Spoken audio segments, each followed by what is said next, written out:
This system does not fail by accident. It works exactly as designed, producing extraordinary winners while quietly manufacturing far more losers. The collapse it creates is not sudden, and it is rarely visible until it is already irreversible. At the surface, the system appears to reward intelligence, discipline, and effort. Wealth concentrates upward, power solidifies, and success begins to look self-justifying. Those who rise within it are treated as proof that the structure is fair. Their dominance is framed as merit rather than positioning. But beneath this appearance lies a mechanism that depends on imbalance. The system requires asymmetry to function. For every winner it elevates, it quietly weakens the foundations beneath everyone else. The early phase of dominance feels orderly. Capital flows smoothly. Institutions appear stable. Those at the top experience predictability rather than risk. Access replaces uncertainty. Decision-making becomes insulated from consequences. The system rewards scale, and scale rewards confidence. This feedback loop convinces the winners that they are not merely successful within the system, but somehow above it. Extreme wealth creates an illusion of control. With enough money, problems feel solvable by default. Complexity appears manageable. Time feels abundant. Setbacks are interpreted as temporary deviations rather than warnings. This is where structural fragility begins to hide in plain sight. The system's weaknesses are masked by momentum. Growth smooths over inefficiencies. Power delays accountability.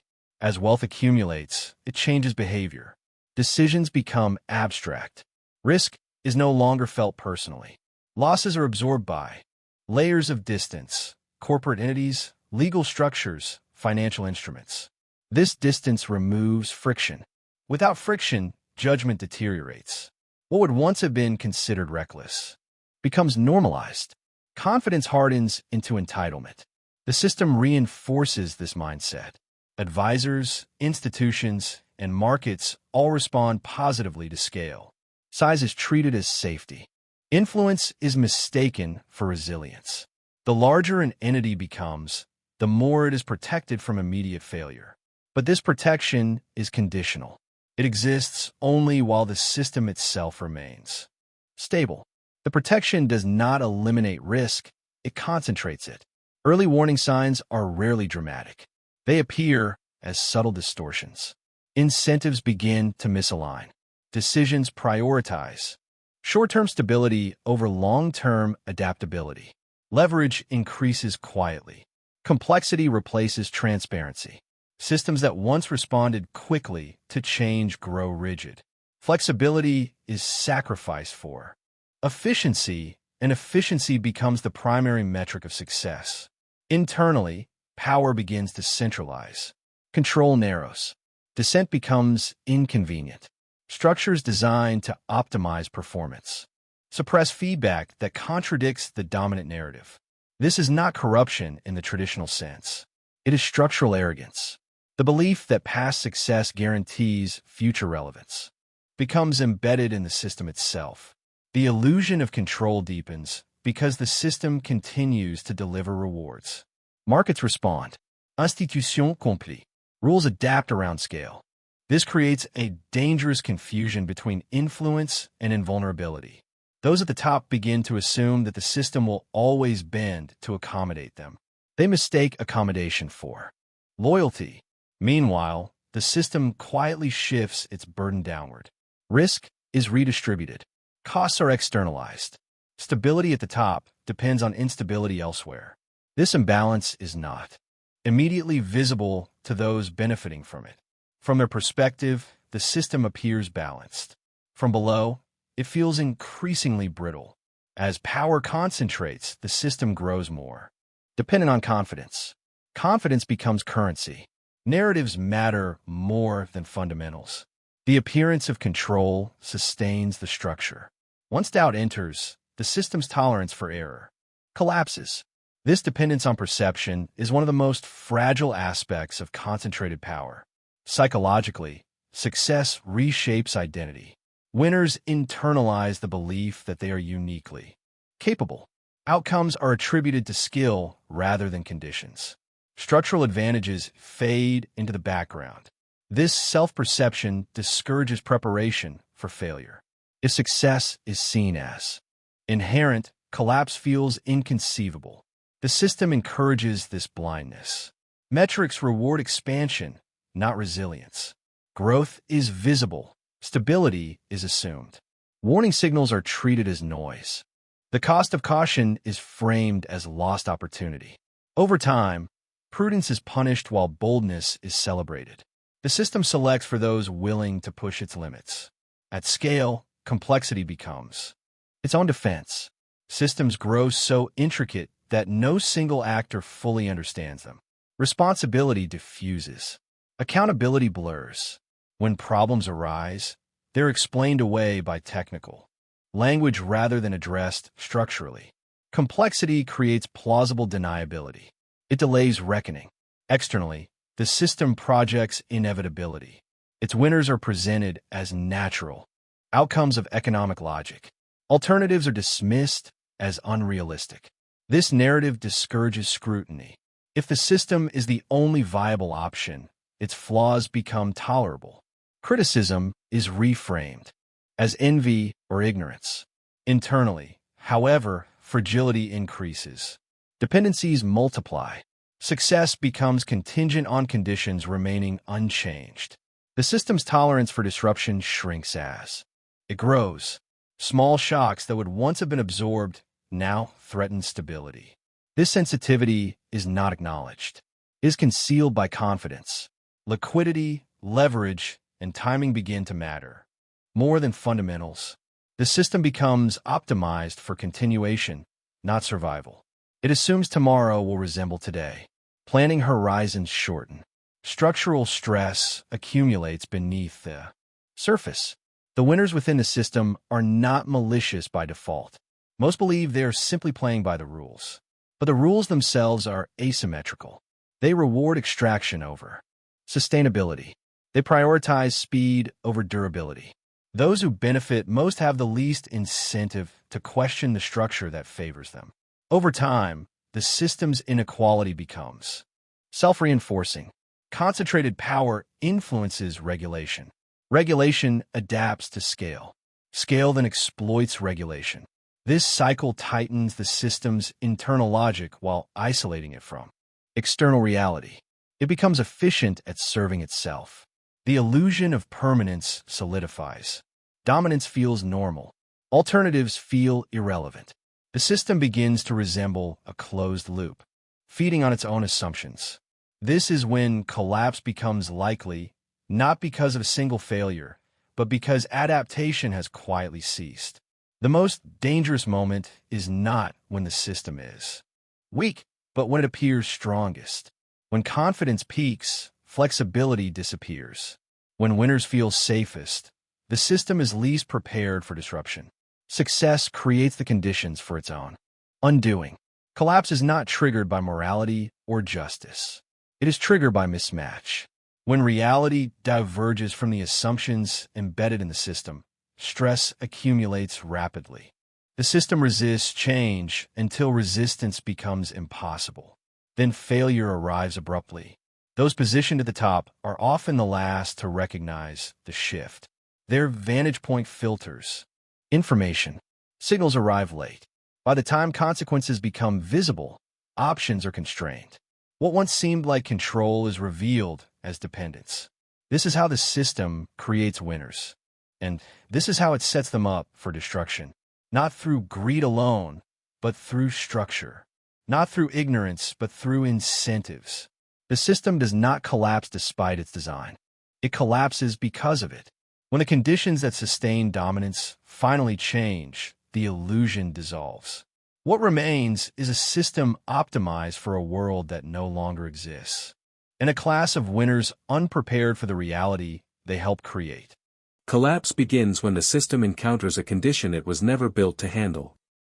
For a structure optimized for concentration, continuity, and expansion, disruption is not an external threat but an internal contradiction. The same mechanisms that once protected the winners now amplify their exposure. When pressure enters, it does not disperse evenly. It travels upward. The trigger is rarely extraordinary.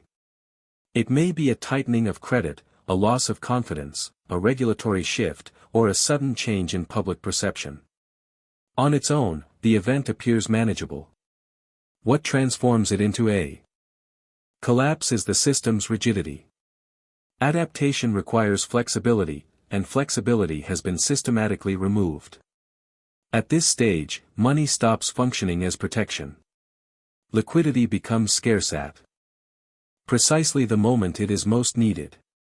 Assets that once symbolized security reveal themselves as constraints. Scale, previously an advantage, turns into friction. Large positions cannot move quickly. Exits draw attention. Every attempt to stabilize the situation increases visibility, and visibility accelerates loss. The system responds by turning inward. Institutions tighten standards. Counterparties reassess exposure. Relationships that once relied on trust now depend on contracts. Influence weakens. Access closes. The winners discover that their power was conditional. Contingent on confidence that no longer exists. Internally, decision-making fractures. Authority competes with urgency. The same concentration of control that enabled efficiency now slows response. Feedback loops collapse. Information is filtered, delayed, or distorted as it travels upward. Leaders act on outdated signals while conditions deteriorate in real time. Psychological pressure intensifies the damage. Denial competes with panic. Confidence oscillates between extremes. The system's leaders struggle to reconcile their self-image with unfolding reality. Admitting vulnerability feels like surrender. Clinging to dominance feels like survival. Both instincts delay necessary action. As losses mount, narratives shift. Success stories are reinterpreted as excess. Past decisions are scrutinized under a new moral lens. The system's legitimacy erodes. What was once admired becomes resented. This shift matters because the system depends on perception as much as capital. When belief collapses, structure follows. Money proves ineffective against reputational damage. Financial resources can delay consequences, but they cannot reverse narrative momentum. Trust, once broken, resists repair. The system's attempt to buy stability only confirms its fragility. Each intervention signals fear rather than strength. Regulatory and legal pressures escalate in parallel.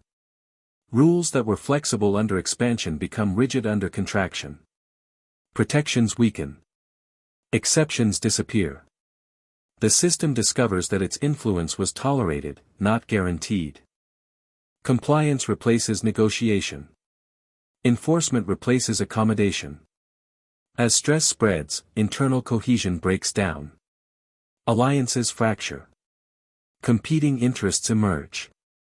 The system's winners turn inward, prioritizing individual survival over collective stability. This fragmentation accelerates collapse. Coordination fails when it is most needed.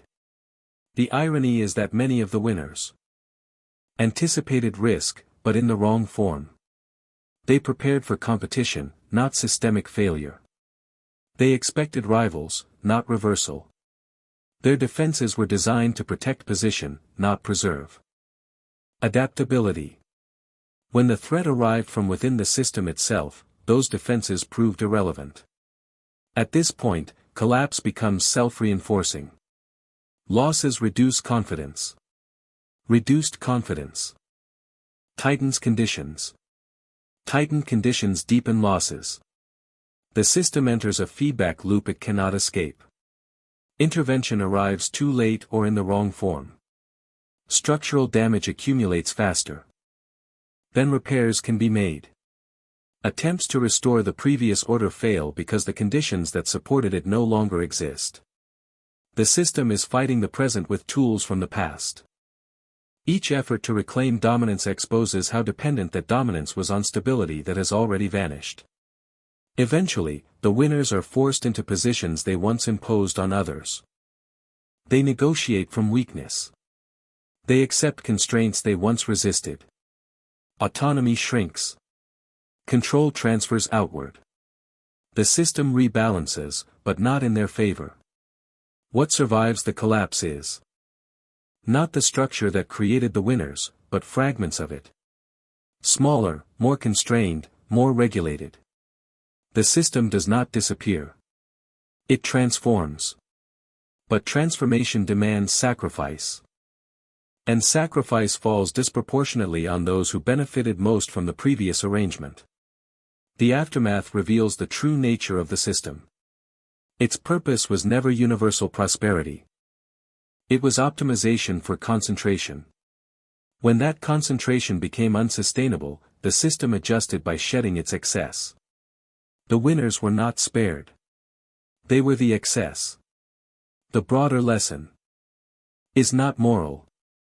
It is structural. Systems that reward imbalance depend on stability to maintain legitimacy. When stability erodes, imbalance becomes intolerable. Collapse is not punishment. It is correction. Money fails to protect against this correction because it is embedded within the system, not outside it. Wealth amplifies exposure to systemic shifts. The more tightly one is integrated into the structure, the harder it is to escape its failure. Those with the most to lose are the least mobile. History repeats this pattern because the incentives remain unchanged. Concentration promises efficiency. Efficiency promises control. Control promises permanence. Each promise is conditional. When conditions change, the promises dissolve. The unsettling truth is that collapse is not a malfunction. It is a feature of systems that prioritize winners over resilience. Destruction is the cost of maintaining imbalance. The system creates winners precisely so it can later destroy them when equilibrium demands it. For those who rise within such a structure, the danger is not ambition or excess. It is complacency. The belief that success signals safety. The assumption that dominance indicates durability. These beliefs delay adaptation until adaptation is impossible. In the end, the system reveals its final contradiction. It depends on confidence to function, yet it generates conditions that inevitably undermine confidence. It requires trust, yet it concentrates benefits so narrowly that trust erodes. Collapse is the moment when these contradictions can no longer be concealed. What remains after the fall is not justice or renewal. It is exposure. The realization that power was provisional. That protection was borrowed. That control was never absolute. The winners discover that they were never separate from the system. They were its most vulnerable component. This is how the system creates winners. And this is why it ultimately destroys them. Not through cruelty or chance, but through design.